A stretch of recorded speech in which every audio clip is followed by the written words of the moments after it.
दोस्तों, क्या आप जानते हैं कि पूरे विश्व में, पूरी दुनिया में सबसे ज्यादा बोलने वाली भाषा कौन सी है? मैं जानती हूँ कि आप सबके दिमाग में अंग्रेजी आ रहा होगा, लेकिन नहीं। इसका सही जवाब आपको इस वीडियो के आखिर में मिलेगा, इसलिए इस वीडियो को पूरी देखना।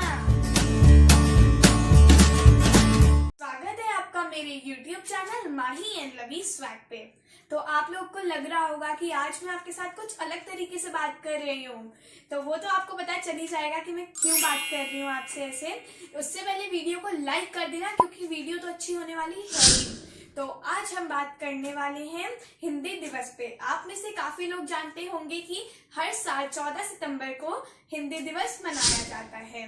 तो आज मैं अपनी पूरी कोशिश करूंगी कि आपके साथ ज्यादा से ज्यादा हिंदी में बात कर पाऊं, और जो थोड़ी बहुत गलती होंगी उसे आप नजरअंदाज कर दीजिएगा। आप में से काफी लोग जानते होंगे कि 1858 में हम भारत पे अंग्रेजों का राज हुआ करता था और वो 200 साल तक कायम रहा। लेकिन हमारे स्वतंत्रता सेनानियों की वजह से उस टाइम तो हम आजाद हो गए थे, लेकिन अगर दूसरी तरीके से देखा जाए तो उनका राज अभी भी कायम है। वो कैसे, वो मैं आपको अभी बताती हूँ। हमारे कॉलेजेस और स्कूल्स, यहाँ तक कि हमारे घरों में भी हमारी मातृभाषा हिंदी को छोड़कर अंग्रेजी का प्रयोग किया जाता है। वो कहावत भी है ना दोस्तों, अंग्रेज तो गए लेकिन अपनी अंग्रेजी छोड़ गए। और ये बात सुन के तो आप चकित रह जाएंगे कि 138 करोड़ की आबादी के लोग, जनसंख्या 138 करोड़ में से 1% लोग भी पूरी तरीके से हिंदी का इस्तेमाल नहीं करते।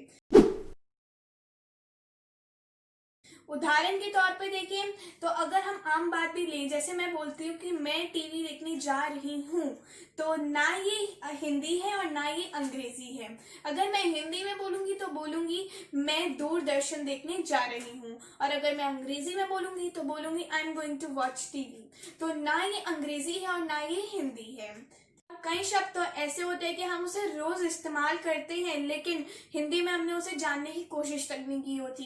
कंप्यूटर, जो कि हमारी रोजमर्रा की लाइफ में इस्तेमाल भी होता है और हम उसको बहुत पहले से सुनते हुए भी आ रहे हैं, हमने कभी कोशिश ही नहीं की उसे जानने की कि उसे हिंदी में क्या कहा जाता है। उसे हिंदी में कहा जाता है संगणक। संगणक, आपने कभी सुना था ये शब्द पहले? तो मुझे कमेंट में जरूर लिखना। टेलीफोन, जो कि हमारी रोजमर्रा की जिंदगी का एक हिस्सा है, जो कि सदियों से चलता हुआ आ रहा है और अभी भी बहुतों के घर में हमें मिलेगा, उसे हिंदी में कहते हैं दूरभाष। और ये बात सुन के तो आप चकित रह जाएंगे कि जो हमारे माननीय प्रधानमंत्री जी हैं, श्री नरेंद्र मोदी जी, वो भी विदेश में जाकर हिंदी में भाषण देते हैं, हिंदी में भाषण देते हैं, और वो हमारी जो मातृभाषा है उसे कितनी इज्जत देते हैं। हमें भी अपनी पूरी कोशिश करनी चाहिए कि हम हमारी मातृभाषा हिंदी को पूरी इज्जत दें और अंग्रेजी को कम करके हिंदी को। मातृभाषा से मुझे याद आया कि जब भी हमसे पूछा जाता है कि हमारे देश की मातृभाषा क्या है, तो हम हमेशा बोलते हैं संस्कृत है, क्योंकि संस्कृत हमारे देश की पहली भाषा है। हमारे देश की पहली भाषा संस्कृत है, लेकिन हमारे देश की मातृभाषा संस्कृत नहीं है। हमारे देश की मातृभाषा है हिंदी। हिंदी और हिंदुस्तान, हमारे देश का नाम है हिंदुस्तान, तो कितना मेल खाता है हिंदी और हिंदुस्तान। शुरुआत में आपसे एक सवाल पूछा था कि विश्व में सबसे ज्यादा बोलने वाली भाषा कौन सी है। उसका सही जवाब है मैंडरिन चाइनीज, जो कि विश्व में सबसे ज्यादा बोलने वाली भाषा है। और इसी के साथ मैं करती हूँ इस वीडियो को खत्म, और आप लोग बने रहिए माही और लवी के साथ।